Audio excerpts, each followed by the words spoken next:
हाय दोस्तों, इस वीडियो में आज हम बात करेंगे कि कैसे गाज़ा पर इसराइल ने अपना आतंक फैलाया और यूनाइटेड नेशंस देखती रह गई। आज इस वॉर को स्टार्ट हुए जब 2 साल होने वाले हैं, फिर भी ये स्लो पॉइजन की तरह लाखों की तादाद में मासूम लोगों को मारने के मकसद से आज भी जारी है। और इसमें यूनाइटेड नेशंस ने अभी तक क्या रोल प्ले किया है?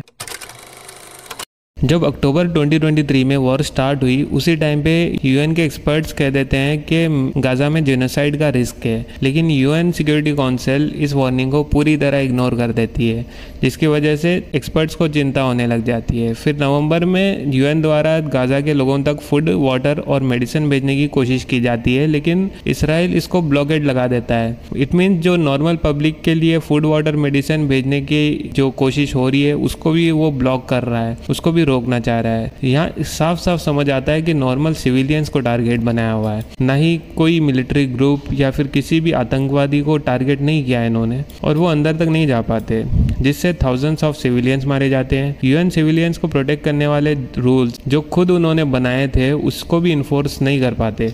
फिर दिसंबर में यूएन सिक्योरिटी काउंसिल ने सीज़फायर का रेजोल्यूशन पास करने की कोशिश की, लेकिन अमेरिका ने वीटो कर दिया, विच मीन्स वोट करके मेजॉरिटी ने डिसाइड किया कि कोई सीज़फायर की ज़रूरत नहीं है। और दोस्तों, यहाँ बच्चों को सिखाया जाता है कि वॉर कभी नहीं होनी चाहिए, और वहाँ पे बड़े बड़े लोग जो समझदार है वो भी इस चीज़ को फॉलो नहीं करते। यहाँ पे यूएन की सबसे बड़ी वीकनेस सामने आती है कि कैसे अमेरिकन लीडर भी ये जेनोसाइड को सपोर्ट करने लगे थे। फिर इसराइल एलिगेशंस लगाता है कि हमास के कुछ मेंबर्स UNRWA एजेंसी में मिले हुए हैं, विच मीन्स जो एजेंसी इन्होंने बनाई थी यूएन ने फ़लस्तीन में जो हेल्थ और सेफ्टी प्रोवाइड करता था, वो एजेंसी में हमास के मेंबर्स मिले हुए हैं। अराउंड 450 लोग हैं। काफ़ी हद तक उन्होंने ये प्रूव भी कर दिया, लेकिन मुझे ये समझ नहीं आता कि 450 लोगों को आप अगर ख़त्म करना चाहते हो तो 1.5 लाख लोगों को मारने की क्या ज़रूरत थी? ये कहाँ का लॉजिक है? तो वो बात हो गई कि अगर बांग्लादेश में एक मर्डर केस हो गया और मुजरिम कहीं बांग्लादेश में ही छुपा है तो हम सारे बांग्लादेश को ख़त्म कर देते हैं, जिससे वो भी मर जाएगा, है ना। तो ये ऐसा लॉजिक इन्होंने लगाया था और पूरी पब्लिक को मारना स्टार्ट कर दिया। फिर फरवरी मार्च में यूएन ने जेनोसाइड वार्निंग सिस्टम एक्टिवेट करने की कोशिश की, वो भी फेल हो गया। फिर अप्रैल में यूएन रिपोर्ट्स ने बोल दिया कि गाज़ा अब रहने के लायक जगह नहीं है, क्योंकि इलेक्ट्रिसिटी, वाटर, हॉस्पिटल और होम्स सब डिस्ट्रॉय हो गए हैं। इतना सब होने के बाद भी इसराइल के अगेंस्ट कोई कॉन्क्रीट एक्शन हुआ ही नहीं।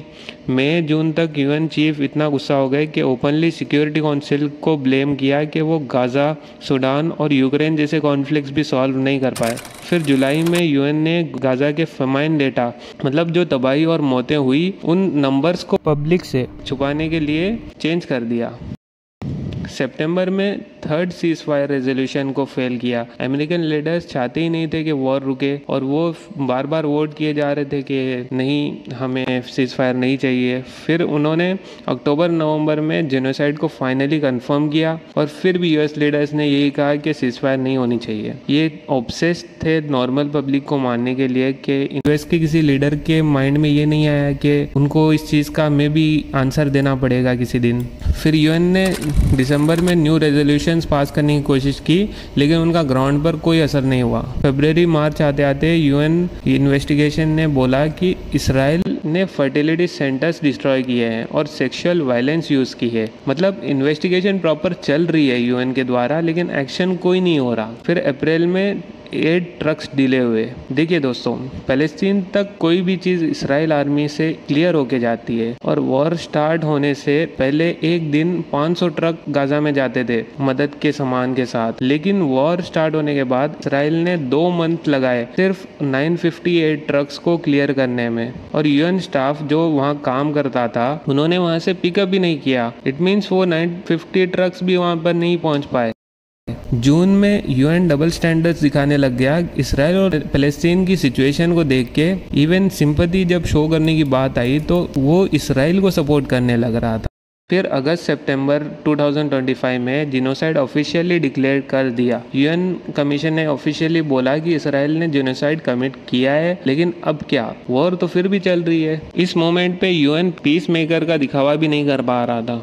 अब रिसेंटली सितंबर 2025 में जब सब डेलीगेट्स ने ये जुल्म को एक्सेप्ट किया कि हाँ गाज़ा में जेनोसाइड हो रहा है, नॉर्मल पब्लिक मर रही है, लेकिन यूएस और उसकी वीटो पावर इसको आज भी रोकने नहीं दे रही। तो आप देख सकते हैं गाइस कि जब बड़ी सुपर पावर्स मिलके अगर नॉर्मल पब्लिक को अपने कंट्रोल में करना चाहे और इवन इनह्यूमैनिटी दिखा के उनको जान से मारना चाहे तो भी वो सक्सेसफुल हो सकती है। आज के टाइम पे यूएस गवर्नमेंट और इस्राइल गवर्नमेंट ने मिलके एक गाजा जैसे देश को टारगेट बनाया है, लेकिन कल को ये देश कोई भी हो सकता है। भले ही हमारा रिलीजन सेम नहीं है, लेकिन हम इतना साफ साफ देख सकते हैं कि वहाँ का हर नागरिक ने ऐसा कुछ नहीं किया था जिससे उन पर इतना जुल्म हो। अब यहाँ हमारा फर्ज बनता है कि इस मैसेज को दुनिया के सामने लाया जाए और इस वीडियो को ज़्यादा से ज़्यादा शेयर किया जाए। लाइक करके इसको सब तक पहुँचाइए और इस सिचुएशन के रेगुलर अपडेट्स के लिए चैनल को सब्सक्राइब करिए।